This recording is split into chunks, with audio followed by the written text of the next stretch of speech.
Halo semuanya, welcome back to Realization podcast series gue. Dan kali ini kita kedatangan tamu yang sangat spesial. This podcast will be done in English, but I will give some subtitles later on in the YouTube, subtitle. And today we have ZesBeeW, who is finally a member of BOOM Esports. Hello ZesBeeW, how are you doing? Hello, man. I'm doing very good. I honestly feel happy to be back. Indonesia is like my second home. Yeah. Indonesia is your second home. If I'm not Yeah. mistaken, you're from Singapore, is it? Yes, I'm from Singapore. Okay, so how do you feel finally being able to, come back to competing in a professional level of Valorant, especially coming back to VCT Indonesia?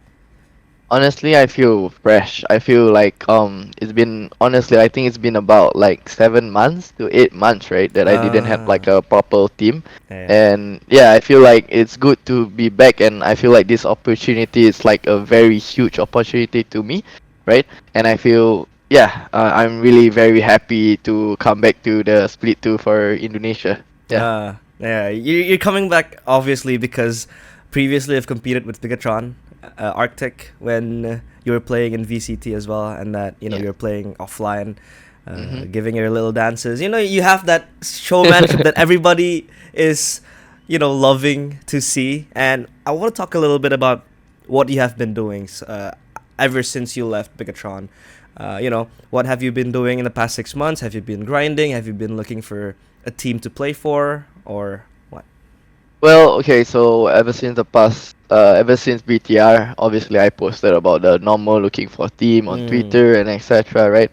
And honestly, I had a lot of trials, especially from China. Oh, And okay. to be like, I think I had like 3 to 4 or maybe even 5 China teams that actually trial with me.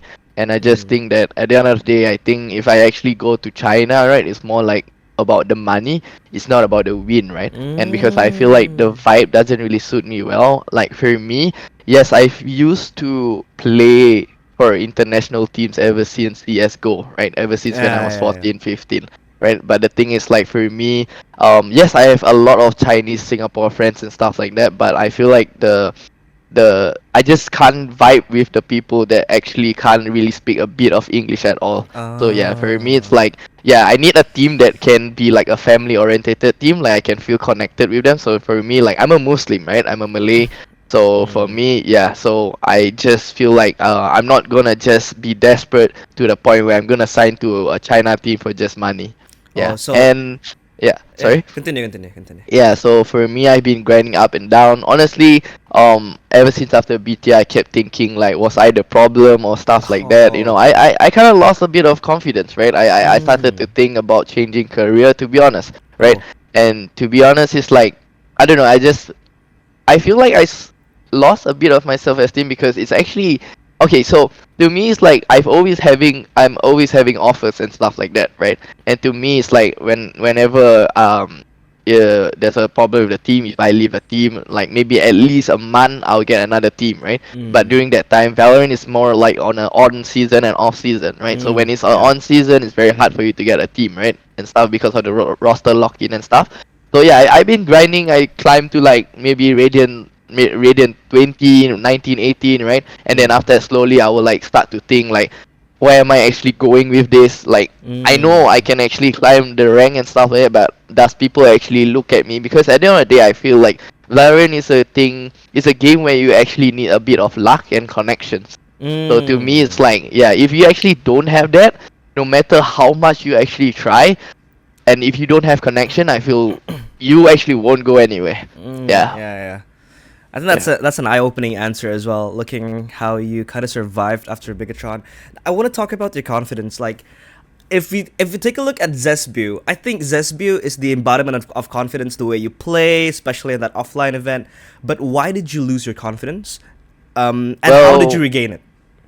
Alright, so to me, the reason why I lose confidence, it doesn't matter whether I do good or not, right? Even like in BTR, like we won the Split 1 champion, as we all know that, right? And to me, is that no matter how good we are as a team, and when we lose as a team, we lose as a team. But to me, I used to, so basically until now, whenever I lose, I will always blame myself. It doesn't matter. It doesn't matter if I'm the MVP, but we still lose. I still blame myself. I'm a person who I just like to not blame others but myself, because I believe that nobody is perfect in this world. It Okay. doesn't matter whether you kill the most, you're the MVP and stuff. There's always mistake to happen, right? And you always can improve, right? So to me, well, I lost a lot of confidence because I feel like I didn't get offers, the offers that I want, right? And I'm a person Okay. that I think a lot, I guess. I really think a lot. Like, and because I think age also counts. Like, I'm not young anymore actually, right? Mm. I used to be at my prime age when I was in Team SMG when I was 18 and Mm. stuff like that. And like, yeah, I mean, when age comes, it comes to responsibility, right? Mm. So there's a lot of things for me to think, like, oh, I need to get a stable job for my parents or for my family and stuff like that. So there's a Mm. lot of things going on at once, right? Like for me last time, why? Of course, I can accept that I was very cocky when I was young. I I'm basically very confident, right? Because I Mm. realized why I was like that is because I don't have any sense of responsibility. I don't need to think of anything because everything my Mm. parents afford, right? But when you Yeah, reach yeah, a yeah. certain age and when you have like a girlfriend to support you and stuff like that, you want to think like when can you like settle down, when can you like support your girlfriend and stuff like that as well, right? So Mm. to me, I think how I regain my confidence is basically the people that actually trust in me. So I believe in this, right? Mm. You don't need a lot of people to trust you, but you just need that small amount of people to trust you. And for them to motivate you means you a lot, right? And it means that little of people that trust you really has confidence in you. So I really trust in that saying. So that's why I feel like because of those small amount of like people, I feel like it keeps me going, right? It keeps me like Oh. saying, and then it's very simple. Like those people keep saying, "Hey, you are ZesBeeW. You are not a nobody, right? People know you in the Mm. scene. You are better than this." Especially to my girlfriend, especially to my older brothers as well, right? Like this, they say, "Yo, you are ZesBeeW. You are better than this. Yeah. You just need time." And then yeah, that's where I keep going each day and day by day. Yeah. Yeah, that's actually an awesome answer. But I want to touch a bit about the self blame as well, because I think self blame is something that not a lot of players want to do, because usually if they lose, they're going to blame someone else for not playing perfectly, or like, they fucked up their smoke or something.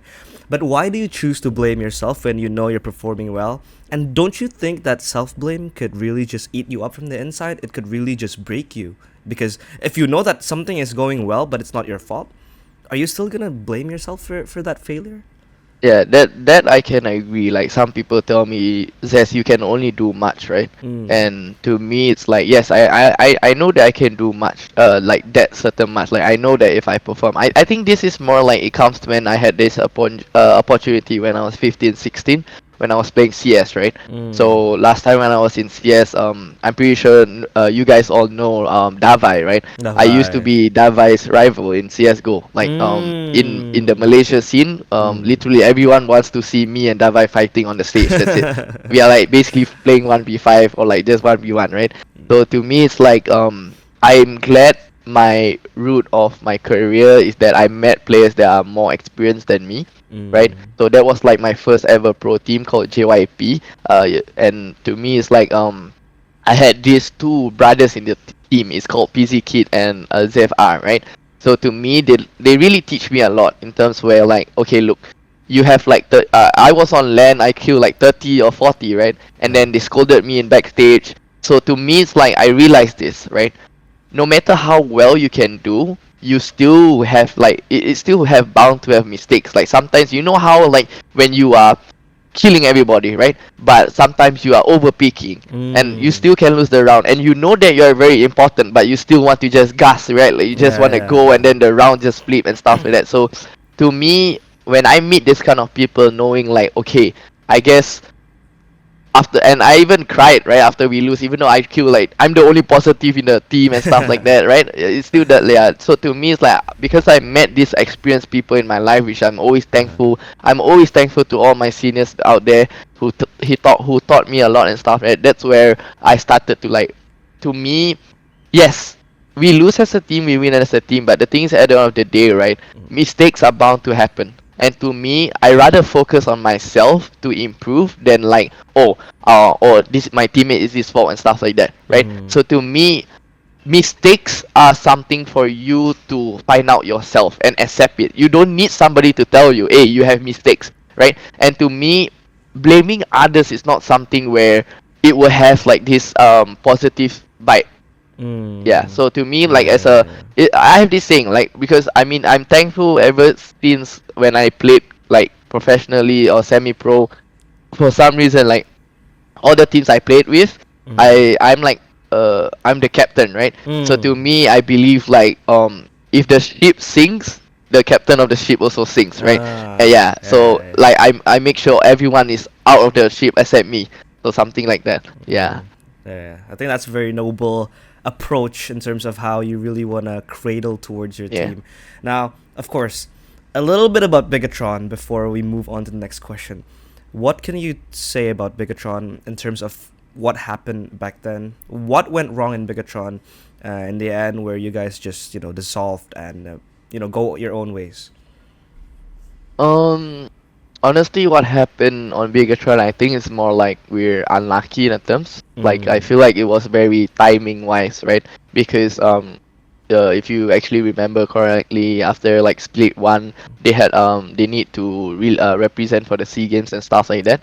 So during these SEA Ah. Games was the thing that I got affected the most, right? Because it was very uncontrollable. Like they can't say no, right? Because it's by the government and stuff like that. I don't want to say much, but to me it's like because of that I feel that's the reason why we actually lost split 2, like because of the Ah. timing and stuff like that. And then I remember before the guys finished the SEA Games, right? After Yeah. they came back, I think we had like 1 or 2 weeks, and then when they came back that 1 or 2 weeks I got sick as well, right? Mm. So that's where we didn't have much time to prepare and stuff like that. So to me it's like I think yes, people can say it's an excuse, but to me it's more like how do you expect to perform the best when your team is playing with another team, right? In the SEA Mm. Games, it probably is literally playing Alter Ego and BTR, right? It's Yeah. only me not playing, right? So to me, being the best team is about having the time and commitment together as a team, about the Mm. chemistry, about the bonding. So for me, when they played the SEA Games, I felt like I was lonely, right? I even felt like wait, what's going on? Like, do I even have a team? You know, like that certain period Mm. of time, right? And then I'm just playing solo rank and stuff like that. So to me, it's like I just lost the connection, you know. Yeah. So it's a quite tough period of time and stuff like that, because to me honestly, when I know that when we were going on split 2, I know that the team wasn't the same as like split 1 as before. I honestly I even told my coach, I even told the manager, right? But yeah, we kept trying, but yeah, it didn't really work Mm. out. And then why I say timing, because each player, one of them at that time as well, is they were going through a tough period of time with like their own Mm. love relationship itself. Because Yeah. I'm basically someone like a love counselor, right? So I tell them, so yeah, so everything was very distracted. They are not full focus and stuff like Mm. that. So yeah, that's basically what happened. Yeah, Yeah, I think it's something that you can't really control, yeah, and it is so unlucky. But I yeah, think Bigatron, under your wings, also did have an amazing run. You guys won split one, yeah. and continuing to split two. Yeah, there has been a lot of unlucky moments, but that is in the Mm, past. Now you're looking to something in the future. Now, post Bigatron, you were signed to I think a stack team, Ender Dragon. You were in Ender Dragon playing with a couple of the Singaporean players as well. Can you talk a mm. little bit about your, stint at Ender Dragon? Well, in Ender Dragon, honestly, before I made this team, I felt like, I think it's about time. I think I never played for Singapore SGMI for 3 years or 2 years, right? I've been Mm. playing for even the Philippines, last time Nigma Galaxy, and then Indonesia BTR. So altogether, it's around like 2 to 3 years. So to me, it's like I feel at the end of the day, who will always want to be international, right? You obviously miss home. You wanna Ah. represent your own country. Yeah, that's why for me, I make this team, and I honestly wanna make that like vibe of that team SMG again. Yeah, But yeah, yeah. honestly, I'll just be honest. I feel like it's not the same as before. Like I guess um being in international make you like very distant away from your local scene. So there's Mm. so many new players that you don't know. There's so many friends, group of friends that you are not inside. So Singapore is a very small community, right? We are all very like, I mean, it's a small country, correct? So Mm. when I was like gone playing internationally, like everyone is like already close to each other. They have their own like clique, like their group, and I wasn't in any of them, right? I was still like, even though when I'm playing in Singapore, I just feel like I'm still an international player. You get what I mean? Like because I'm not close, right? Yeah. Yeah. So to me, in Ender Dragon, I tried to basically change my role in the terms where I try playing Omen. I've tried playing every Yeah. controller role because for me, I realized, right, this is where I decided, like, okay, look, I honestly just want to be an IGL. I wanna be in a role where I can make other people shine. I think I have enough having that limelight of myself over my entire career because I feel like I have that fair enough of limelight in my entire career. So I feel like right now the difference is that I want the four players that I'm with to shine the brightest. And for me, I don't need any limelight and stuff. I just need to win. Yeah. Yeah. And of course, in Ender Dragon, you transitioned to a smoker role, which finally landed you a contract or a spot in Boom because of the vacancy of a controller role. That is Meister, who is finally now moving back to Bigatron. Now, of course, in Boom Esports, you're the new player. You're the new IGL as well, if I'm not mistaken.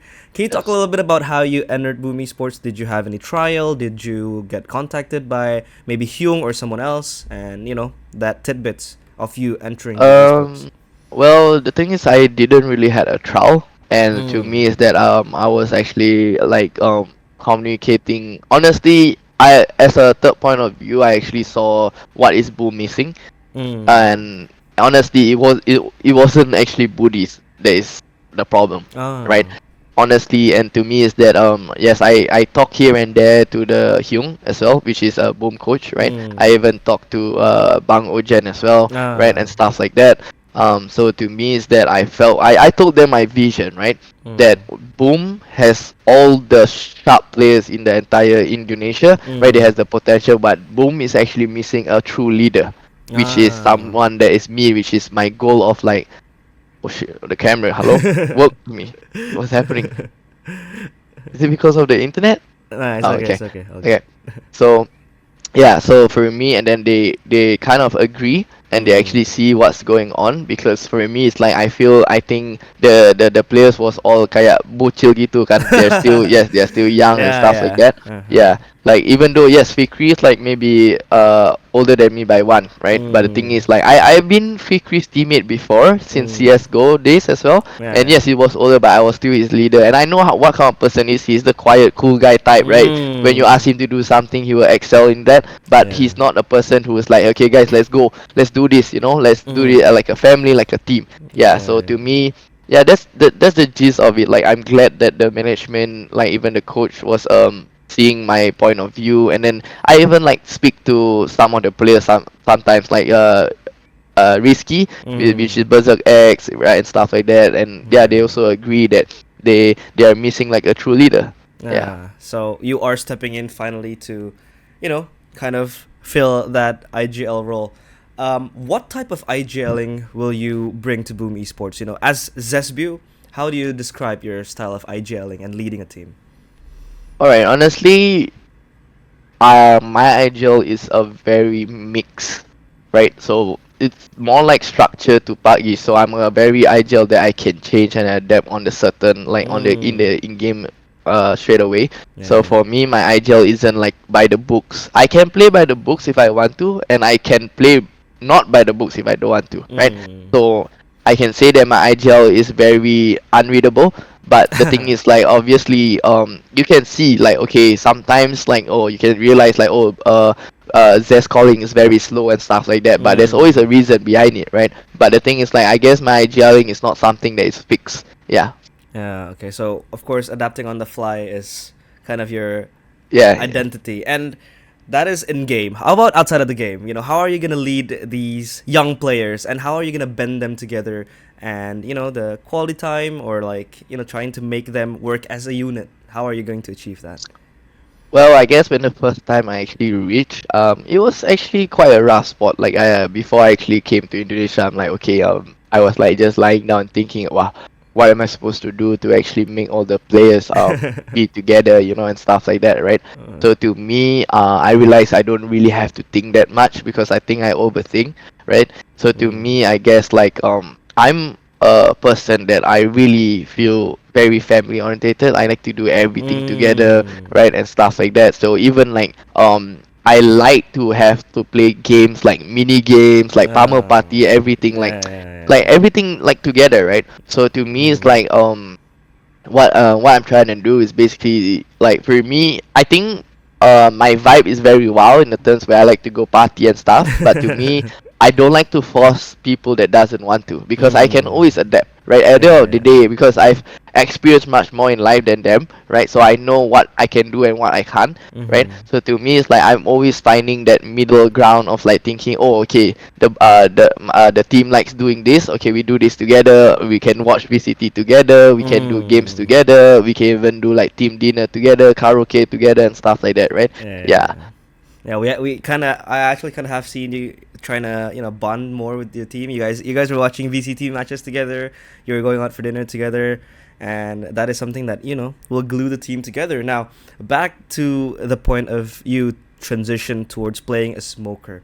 Why did you change towards the smoker role, aside from you wanting to make the player shine? And what are the challenges of you finally moving from the duelist, which you were very sharp as a duelist, and now you're gonna play as a smoker? What are the challenges, and why did you change your role? All right. I think I'll talk about the challenges. The challenges is of course you can't see me being the W gaming anymore at the fun, right? I guess that's the uh, most challenging about thinking of like whenever I want to make a play, I can't die. If I die, my team basically doesn't have smokes and stuff like that. I think that's the yeah. challenges about that thinking, right? I think the challenges about changing my pacing to like W gaming to S gaming in a way is Mm. like I have to go play slow and stuff like that. But I think mainly the reason why I feel very comfortable in the controller role is because it suits my idling as well. In the Mm. terms where you can basically see me be more consistent on my idling. Like I can read the game better. Because basically I'm just laying back and I'm getting information from all the teammates, right? So Mm-hmm. to me, I can read the game better. I can execute more better, and I even Mm. can plan on the spot more better. So yeah, to me, transitioning to controller other than making other people to shine is more like because I feel that I can also excel being alone.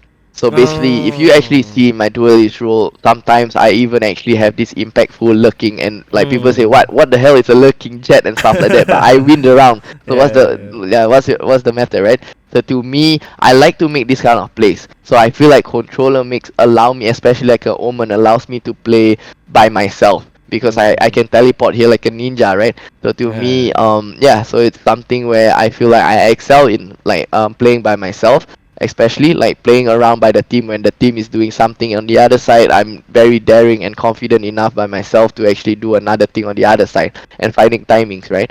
Yeah. Mm. Oh, winning the isolation duels, just trying to Yes. look for the flanks. Which, yeah, Yes. we have seen ZesBeeW had his fair share of lurking as a jet, and a lot of people were like, "What is this jet doing?" But at the end of the day, you got the objective, you won the round for the team, you got the kills, so it's all fine Yeah. and dandy. Now, for your first 2 or 3 weeks now, you have been practicing with BOOM Esports. Have you seen any differences in playing in BOOM Esports compared to other teams, maybe with Bigatron, with SMG, or even with your CS:GO teams with Capcorn or like with JYP and other teams? Oh, I actually do, bro. I'm honestly very happy to be in this team in the terms where I actually can win without even fragging. Okay. So Yeah, yeah, yeah. I think it's something where it was hard for me to accept, right? Because I was like, hey, I was like playing scoreboard. I was like, hey, I was like having one digit kills, like Uh, I was still positive, right, and stuff like that. But I'm like, wow, I'm like I'm still slowly accepting that wow, our team is so great. Our team is like I'm so happy that I'm in a team where I can just be the brain and I'm like mm, I just need to get that important frags like basically clutching and stuff like that to win. But other than that, I realized that I have so much trust in the team. Within these 2 to 3 weeks, I have so much confidence and trust in the team where I mm, ask them to do something, they can actually do it by themselves when they don't need my mm, help. That's why I can just play my own game, right? So yeah, I feel like that's the difference about I realized like in my other kind of teams that I realized if I don't frag, my team is like maybe 50-50, and Mm. if I frag, my team is like 60-40, that kind of thing, right? So for me, I think being in this team, I think Boom, this current team is either the same par or on the Team SMG pick or even better. That's what I can say. Okay, okay. And now you have also kind of like communicated with the coaches. You are working with them currently with Mia, with Hyung, with Fidel, and with Six Fingers, Harry, with yeah. Hari, yeah, Bang Hari. What have you been doing together? How does it feel working with these coaches who are kind of like a master in their own field? I can say that the past few teams that I experienced having like only one single coach. Uh, So having a three coach, I realize I have lesser worry, right? Like I can mm, just tell them, hey, I want it to be this way and stuff like that, and then I ask that basically I listen from their side. They want it this way, so basically there's a lot of like middle ground, which is something I like. So we mix something like what you say. They have their own master of craft, right? yeah. So to me, like having three coach helps a lot on the IGL to improve like very progressively, like very fast, right? Because Mm, the thing is, like, we have three coach, right? They are watching how we play. There's three different views. Sometimes, yes, most of the time they agree, but when they have like different views, I'll just listen, and then I'll get like, oh, I'll get three of their views, and then after that I'll get mine, and then after I combine, and then after I will improve. Like, because I feel mm, like having three coach, they can spot my mistakes, and then uh, instantly the next game I instantly change already, right? So for me, I think having the three coach actually helps me a lot. Yeah, helped me a lot. yeah. And yeah, for me, I think the three coach has been. I think they've been happy with our performance, like really happy. So for me, Mm. I think most of them is saying like it's better and stuff like that. Yeah, So you could say that scrims are going well, maybe? yeah, Okay, okay. yeah. So the scrims and practice is actually pretty going well for Boom under ZesBeeW as well. Now, talk to me about your expectations with this Boom roster. How far will you guys go? Considering the fact that maybe in Split 2, there might be another offline main event again. How far will this Boom roster go? How far do you want it to go? Franchise. Franchise. Yeah, that's Okay. my expectation. Like for me, yes, I know on split one they didn't win and stuff like that. I know who Mm-hmm. is the new winner, which is Alter Ego, right? Alter ego. And I know there will be a new upcoming team which is Run It Back BTR, my old ex teammates and stuff like that. I respect it. But the thing is that my Uh-huh. expectation for this team, after I actually find out their true potential, each player what they can actually do, and how my confidence is around them and how much I trust them, I think for me this team can actually really win the ascension. Like I'm not honestly, okay, inshallah, yes, it might sound cocky. I'm not even looking at like split to Indonesia, but to Mm. me is that the teams that we are fighting in Indonesia isn't new to me, right? Uh-huh. Like I fought Alter Ego before. I know my ex teammates, right? So Mm. Indonesian scene isn't new to me. So something I don't have to learn, right? It's Mm. something that I already know what to expect, right? So Yeah. to me it's like I can say is that I'm back with a better team. And yeah, Yeah. you kind of have adapted as well with Indonesia scene. You also stated that Indonesia is like a second home, and franchise is a very big goal that ZesB wants to achieve, and we all hope that you guys can make it to franchise, inshallah, one day. Now, closing in on our podcast, this is something that I always ask my guests. What is your biggest dream in life? It could be in your career, it could be in your life, it could be something else. What is your biggest dream? Or dreams? Honestly, my biggest dream is where I can make my parents stop worrying about money and let them just enjoy in Ah. life. Yeah, so to me it's like I think that's one of my main reason.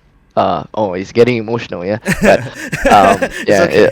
yeah, so it's like really is my main reason that I feel like I really want to do well this time. I don't want to do any kind of mistakes, not stop Mm, like playing around, joking around, like partying around, because I feel like this opportunity doesn't come twice. yeah. So for me it's like my main goal, my dream is to have like my family and then my girlfriend to have a just happy life without worrying about money at all. Yeah. That's a very sweet dream. You can see a shade of kind of like a family man in ZesBeeW, and I hope you're not really burdened with it. I hope it fuels you to perform even better later on. Now, to close out our podcast today, do you have any messages, maybe towards the Boom fans, to everyone watching, to your fans maybe, and, final messages? Right. I wanna thank to those fans that actually has been supporting me all this while, saying that you guys miss my stream, and really, I will show you guys a better Boom. There won't be a non-better Boom. What I can say, as long as I'm here as a IGL, I can show you guys just a better Boom basically, and I want to let all the Boom fans know, just you guys will just wait how that like this Boom is like, how do I say? Oh, I'm losing words. I was too emotional. Sorry. Okay. So yeah, I all I can say is that continue to support us, right? Even though I'm like in a new team, even though it's the same color as BTR, almost like black, red, white, red, right? But the thing is that I'm still the same person. I'm still happy, right? There's nothing different. Okay, maybe my age is different, right? But what I want to say to the netizen or supporters saying like even though I might not be the duelist ZesBeeW, right? My controller isn't passive also. My controller will be aggressive as well, right? I will basically, it's normal to be a duelist to changing to controller to be aggressive. Okay, just like example, tense, right? You can see. Tens. You'll probably see almost the same game style and the same gameplay. Yeah. Aggressive smoker from ZesBeeW. All right, that kind of wraps up our podcast. ZesBeeW, thank you so much for wanting to be here. It is an honor to be able to speak to you, and it kind of just opens up my mind as well from the perspective of someone so veteran in the FPS scene, from the CS days to now Valorant. We wish you the best of luck at your tenure here in BOOM Esports, and that is it for this episode of Realization. We'll see you guys in the next podcast. Bye bye.